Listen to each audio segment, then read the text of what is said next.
What's good, guys? Welcome back to the channel. Today, we're going to be talking about Nico Williams as the saga continues, and Fabrizio Romano might have said something. Hey, and a bunch of reports are assuming that the Nico Williams deal might be coming to an end. But hey, guys, we're going to talk about it. Like, comment, subscribe. Subscribe if you haven't. Road to 200 subs continues, and let's talk about it. So basically, Nico Williams to Barcelona. I feel like in the next couple of days, this deal will either be on or completely off. And Jan Laporta, it's stated that on Catalunya radio that Jan Laporta continues to dream of signing Nico Williams and believes he will finally achieve it. And also, many reports are saying that not Deco, but Jan Laporta will be responsible for the deal of Nico Williams. Maybe Laporta has more aura. Maybe he's just that guy, and Deco just can't convince Nico Williams. I don't know, but Jan Laporta, it looks like he's going to be responsible for this Nico Williams deal, and he's going to do as much as he can to try to convince Nico Williams to join Barcelona. And what I'm going to say about this is Nico Williams, hey, man, this is big Barcelona, man. Like, we don't really wait for players, man. That's not what we're going to do. We're not going to wait this 1 year thing. Yes, the train goes by once. And, man, I'm sorry. If you don't want to join, yes, we lose out, but you're also losing out, in my opinion, too. And you don't want to join Lamine Yamal, Pedri, you know what I'm saying? You're guys that you ball out with in the Spanish national team. Like you and Lamine, on either side, that's problems. Whichever side we go to, Nico, Yamal, Nico, Yamal. Hey, man, in Hansi Flick system, especially how ruthless it can be, your pace and power too on the transitions. I'm saying that it's a great fit. And if I'm Nico Williams, not Nico Williams, but if I'm convincing Nico Williams, I would basically say, man, this is the right decision. Barca needs a left winger. You're probably going to be a starter. Let's be honest. And even if not, you're going to play a lot. And then not only that, the system fits, and you're a great player, and a bunch of the guys that you play with on the Spanish national team are there at Barcelona. And I feel like the chemistry will be good. And not only that, but the play style fits. It's similar to what Spain do. And Athletic Bilbao, I don't know, man. I don't know if you're going to keep winning there. Are they going to even have a good season this year? They don't really sign players. And man, Danny Olmo just came too, the guy who was feeding you. And let's be real, Danny Olmo and Nico Williams, proper cam and a proper winger in the real positions. They have chemistry. They look good together with Spain. And hey, man, the reason why I'm mentioning Danny Olmo is because his presentation got canceled and it looks to be postponed a day or two. I'm not sure. It's not official yet. But my point is, and a bunch of rumors are mentioning it, that, hey, this probably means the Nico deal might be accelerated because Laporta, he's a fancy guy, and what a way it would be to combat the Mbappe signing and the Mbappe presentation with a joint presentation of Nico Williams and Danny Olmo. Yes, it's not the absolute best thing, but man, it's the next best thing. And I think Jan Laporta, that's really, really, that's realistic.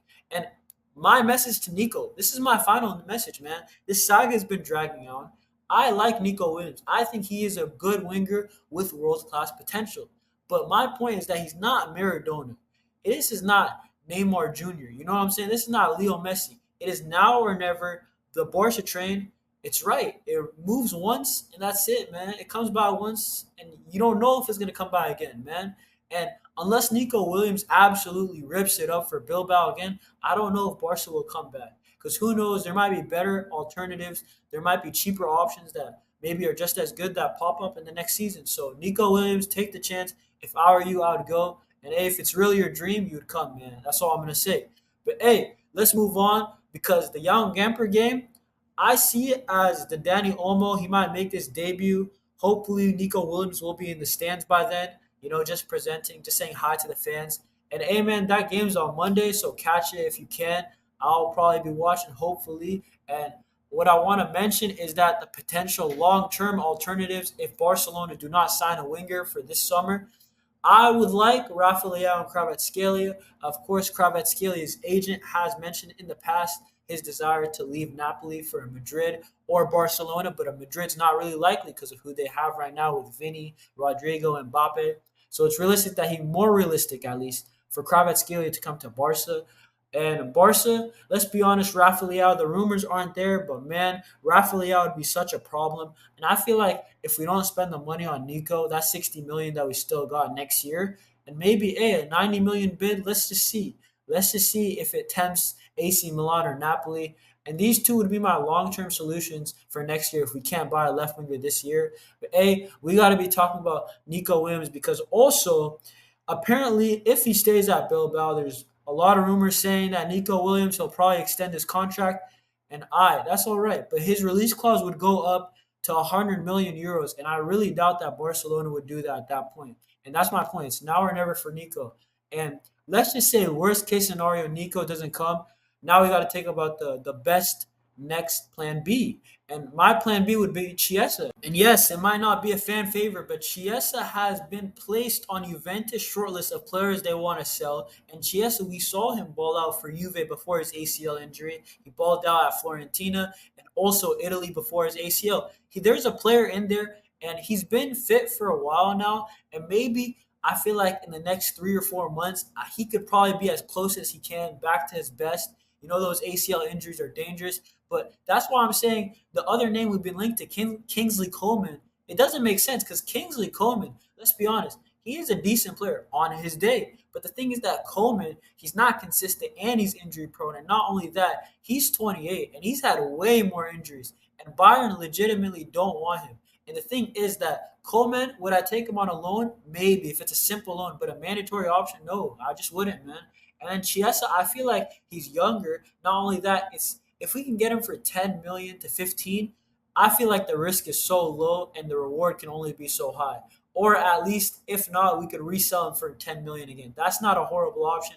And I'm saying Chiesa for a year or two, hey, that's not a horrible option until we get a long-term left winger. But hey, man, worst case scenario, we don't get anybody. Look what happened with last summer when Usman Dembele, our system relied so heavily on him, especially Xavi's system. It was Dembele or bust, and Dembele left.